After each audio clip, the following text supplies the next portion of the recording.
Hello, everyone. Welcome back to Detroit Lions Syndicate. I have been sick all week long, and I have been unable really to get in front of the camera. It takes a lot of work, a lot of effort to get in front of the camera. So I'm doing it right now, though. I'm actually on the other channel, Syndicate Sports Detroit. For those of you who don't know what that is, we go live over there every day. And I wanted to go over the Week 18 preview, game 272 for your Detroit Lions. This is the last game of the NFL season, of the entire season, and it's our first primetime game of the year. We are the only team to not have a primetime game. No Thanksgiving does not count. So with that being said, we are going to give a preview or my thought. I've been doing this every single week, and even though these are not viewed that much, I want to keep the tradition alive. So this is the Week 18 preview for the Detroit Lions versus the Green Bay Packers. First and foremost, I got it blown up. Y'all can see it, right? 64% for the Green Bay Packers, who are on a 3-game winning streak, I believe. But come on, man. Really? Okay.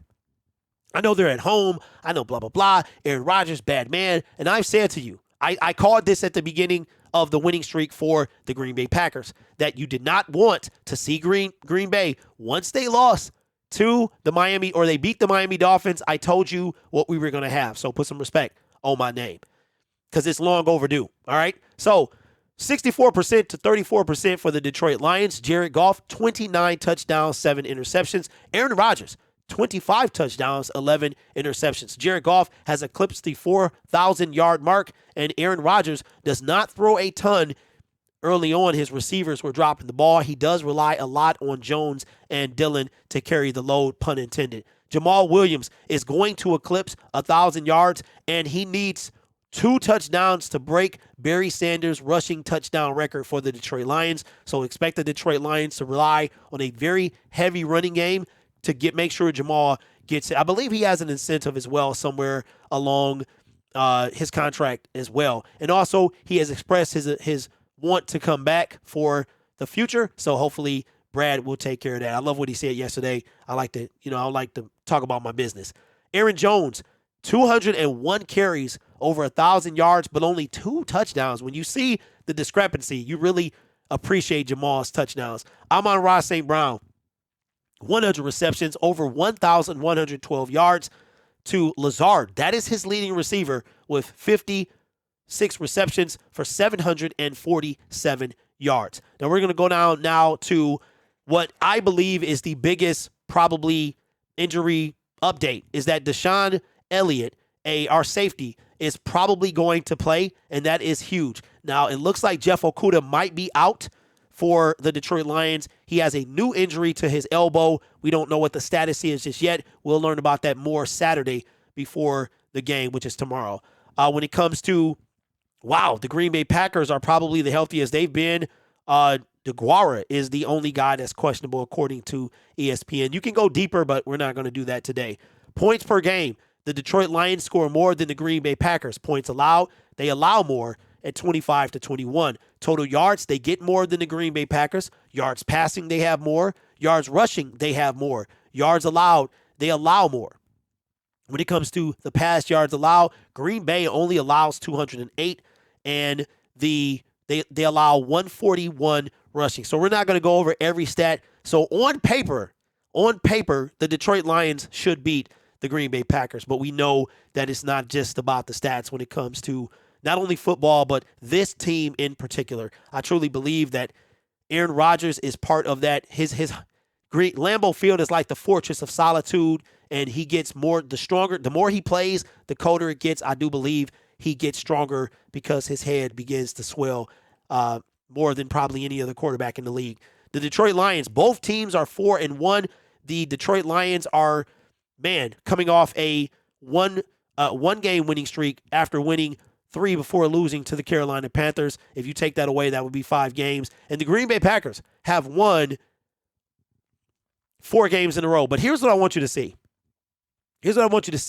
And I know you can't. Let me see so you can see it for the Detroit Lions. What do you see? You take away Lambeau Field. You take away Aaron Rodgers. You put in Jordan Love, right? It's a different type of vibe. But what do you see with this? I'm going to try to move over where you can see the win and losses. What do you see between the two teams? You lost to a good team. You beat a bad one. You beat a bad one. You beat a team that was falling off, and you stomped on the Minnesota Vikings. We beat them as well. So are they as good as everybody's saying they are? If you go to our team, okay, we beat a bad team. We beat a team that was good, considered good at the time or decent. We beat a team, the same team that you beat, and we stomped the team that is now playing to make the playoffs in Week 18. So for me, what do you see? You see that in my opinion, the Detroit Lions are the better team, and it's not a biased thing. It's what I see. I see that the Detroit Lions are a better team. But again, we have to worry about Aaron Rodgers, and he plays like no other quarterback at home.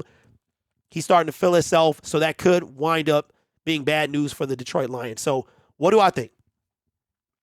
I think the Detroit Lions are going to win this game for a number of reasons. One, I think they're going to win the game because of the fact that they like the taste of winning. They got a lot riding on this game, as do the Green Bay Packers. Also, the bulletin board material that Aaron Rodgers has provided us, the fact that we have not had a primetime game. What do we have to do to win? We have to keep Aaron Rodgers in the pocket. We've got to pressure him.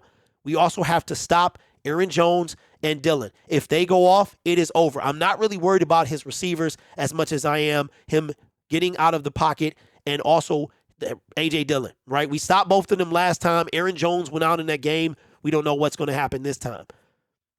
The Lions can win this game. What in our side, again, Jared Goff can't turn the ball over. We also have to have the running game has to get going. It was stale for 3 weeks. It came alive last week. We have to run this team to the ground. If we get ahead, here's what I believe. I believe if we get ahead 2, 3 scores, even 10, 14 points, Aaron Rodgers will begin to pass more. He'll have to rely on Randall Cobb and Christian Watson, okay? If we can get, and then that will allow us to pressure him. We cannot let him scramble like he did last time we played. So the Detroit Lions, in my opinion, will win this game. Will we go to the playoffs or not? That is not up to us. We have to see what Seattle will know, what Seattle has done before we take the field. I think the Detroit Lions are going to win this game, go to 9-8 to end the season. And good or bad, win or loss, what a season it's been. And it's been a crazy ride and a pleasure for me to, in my first full real season on Detroit Lions Syndicate, for me to deliver this stuff to you. So I appreciate it. And hopefully this is not the end of our season, but let me know what you think in the comments below. You guys are awesome. Take care of yourself. And as always, go Lions.